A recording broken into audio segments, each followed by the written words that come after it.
Привет! Если вы хотите сделать небольшой подарок, то для него можно шить очень милый подарочный мешочек. Размер мешочка совсем не важен.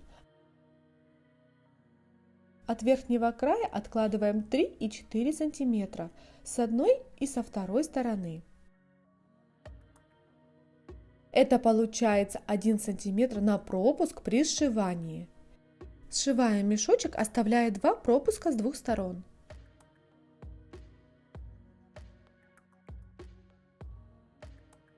Разутюживаем швы.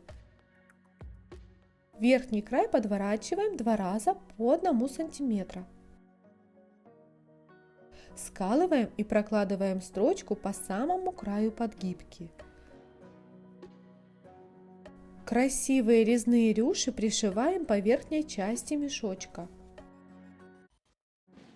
Пришиваем.